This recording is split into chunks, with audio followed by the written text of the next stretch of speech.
To its fans, roller derby is an exciting combination of strategy, speed, and sheer physical strength. To others, like me, it's a confusing melee of skaters and referees going round in circles, smashing into each other and then hugging. It's notorious for being one of the most difficult sports to photograph. So today we've come to Seattle's Rat's Nest to put the new Olympus OM-D E-M5 II to the test.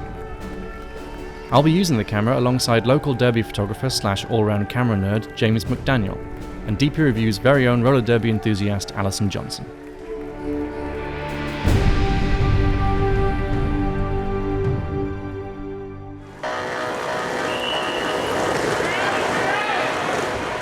Alison Johnson joined DP Review in 2013. She's been playing roller derby for 2 years, starting with the Greensboro League in North Carolina, before joining the Throttle Rockets here in Seattle. Certainly anyone meeting Alison for the first time is sure to think the same thing. Raw, physical power. Alright, so already 3 people have tried to explain roller derby to me and I still don't understand it. How does it work? Okay, so there's 2 teams on the track at a time, and every play, 5 people from each team are going to come out. One of those is a jammer, and then there's 4 blockers for each team. 5 seconds! So the jammer's job is to get through the pack, get back around, and try and get by as many people of the opposing team as she can, because she gets a point. The blockers are trying to keep the other jammer back. They're trying to help their jammer get through. It's been described as chess while bricks are being thrown at you. So now I know why you're always bruised when you come to work in the morning. So we're here tonight with the Olympus OM-D E-M5 II, and this is the successor to the original OM-D, the OM-D E-M5. It can shoot at 10 frames a second, 5 frames a second with autofocus, and the big thing is 5-axis image stabilization, which should, Olympus claims, give a 5-stop benefit in terms of shutter speed. So you should be able to handhold this camera up to 5 stops lower than you'd expect. It's not going to help when things start moving a lot in the background, but by the end of the event on Saturday, in a few days' time, we're going to do some portraits. It should really help with that. Not a technical point, but the shutter sounds really nice, which is really important to me as a camera nerd. All right, Alison, looks like it's your time. Good luck. Don't get hurt. Please don't get hurt. We're really busy at work. She's much taller in her skates. It's quite intimidating. Enthusiast photographer and all-round gear nerd James McDaniel started shooting flat and bank track roller derby in the summer of 2012. Today he works with some of the premier leagues in the Seattle area, including the Rat City Roller Girls, Jet City Roller Girls, and the Tilted Thunder Railbirds. Always like to get a few portraits, environmental portraits, before they get started here. When he isn't shooting derby, he can be found photographing live music and pet portraits for local animal shelters. This is the first time you've used this camera. Yes. How did you get on with it? So it's definitely a little faster performance-wise in single autofocus mode, which is great because that's what I've been using historically. Even setting the focus confirmation at the end of the tracking is a lot faster. It sure looks promising at this early stage, and I'll know for sure for the real bout with a couple hundred fans here in the stands.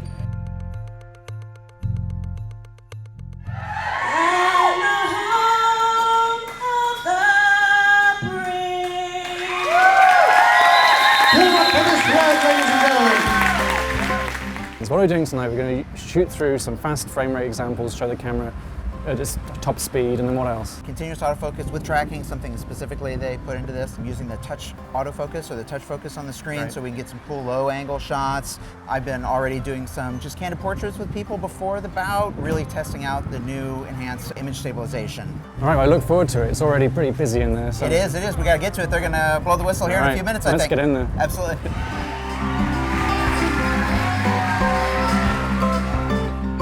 Tonight we're shooting with a variety of lenses, including the premium 12 to 40mm and 40 to 150mm f2.8 Pro zooms, and experimenting with continuous and single autofocus modes at 5 and 10 frames per second. As well as stills, we'll be capturing some handheld 60p video footage too. In all honesty, neither James nor I really expected the OM-D E-M5 II to be able to keep up with all of the action. We were both pleasantly surprised. At 10 frames per second you can forget about autofocus tracking, but at 5 frames per second we managed a roughly 80% success rate in terms of acceptable focus. the AF point can wander off when autofocus is set to continuous TR tracking. Plain old continuous AF consistently delivered an impressively good hit rate though, and even single AF is fast enough to capture plenty of action. You anticipate opportunities, but they don't always happen. Well, I'm not even at that point yet, so... The touchscreen is a valuable addition to the shooting experience, especially when it comes to setting focus at low angles. Also impressive is the camera's 5-axis image stabilization. Using a 50mm equivalent lens, we were still able to shoot at shutter speeds as low as 1/4 and 1/8 of a second and get some sharp images. All right, James, we've come outside to the quietest place and coldest place we could find. So how did it go for you inside there? It's very nice. I shot the EM5, I upgraded to the EM1 when it came out. This one feels like EM1 level performance, a very high level performance. This is by far the hardest thing I've ever photographed in my life. Yeah, it's really, really challenging. What I've seen in the back of the camera from the stuff I've shot looks fairly encouraging. I don't think the autofocus is up there with the EM1, but I don't think anyone's claiming it should be. Right. So the final thing we did inside there, after the action was done and the bout was over, we took some quite low light portraits. Yes. And we got sharp results right down to a quarter of a Quarter to an eighth of a second. Eyes were sharp. Yeah. Great. Well, I think I've got a ton of images to go through. I know you do too. So yeah, absolutely. It's going to be a lot of shots to go through. Yeah. Well, thanks for taking us through this. This was fun. It's been my pleasure. It was really hard. A lot of fun. Yes, yes. Fantastic. All right. Thank you, James. Thanks so much.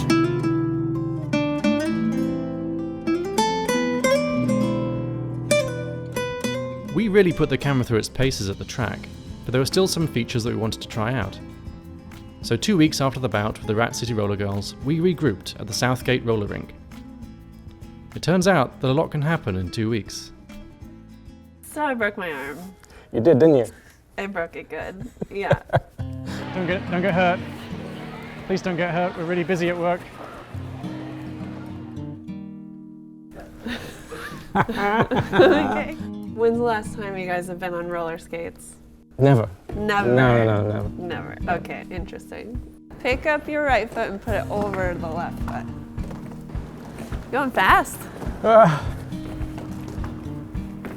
What do you think? Well, I think we're both doing very well. So the other day at the bout, we struggled to get some really good 10 frames per second. We did a lot of shooting at 10 frames a second, but it was pretty chaotic. So we can't really show those runs very well. So what we're going to do here in this controlled situation is just shoot at 10 frames a second, the camera's maximum rate without AF tracking.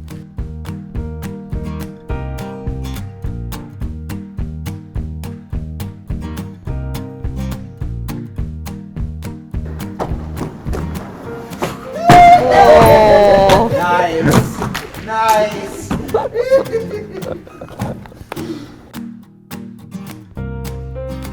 So one last feature you want to cover off with the camera, as well as all the fast shooting stuff like 10 frames a second and the tracking. The other feature this camera has that sort of sets it a little bit outside of the pack is a feature called high res mode.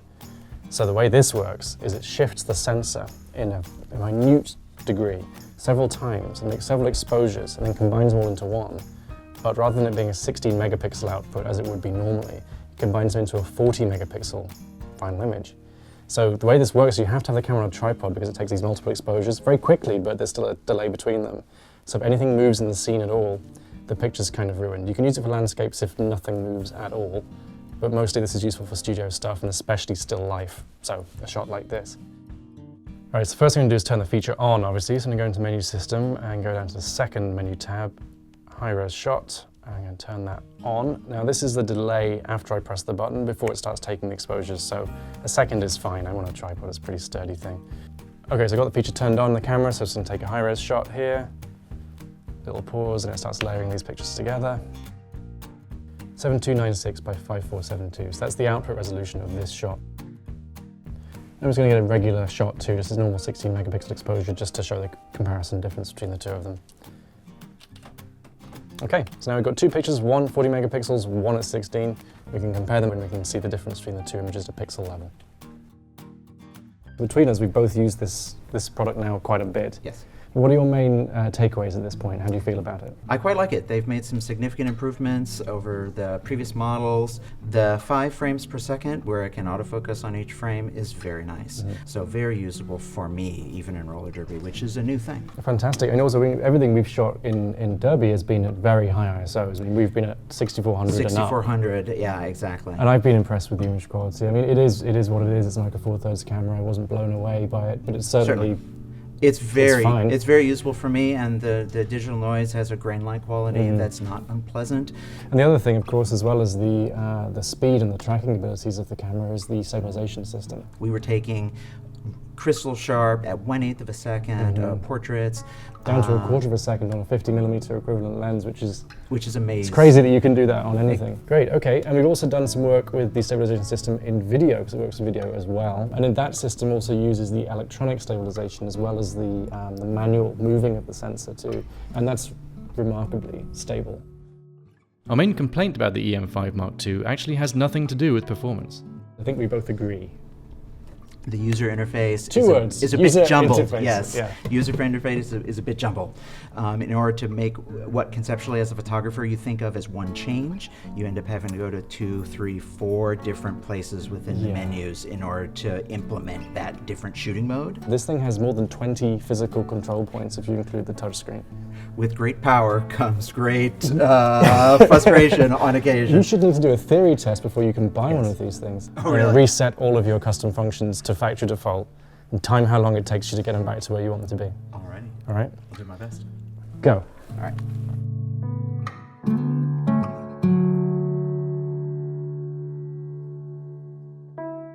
And done. Done. All right, that was 3 minutes and 23 seconds.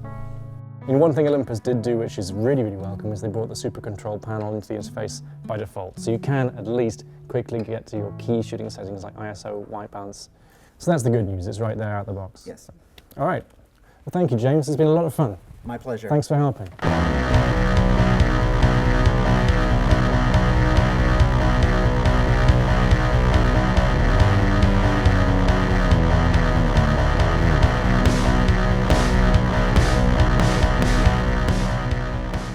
Alison, what was really funny roller derby name for me that you just came up with? Annie, leave him in bits. Annie, leave him in bits.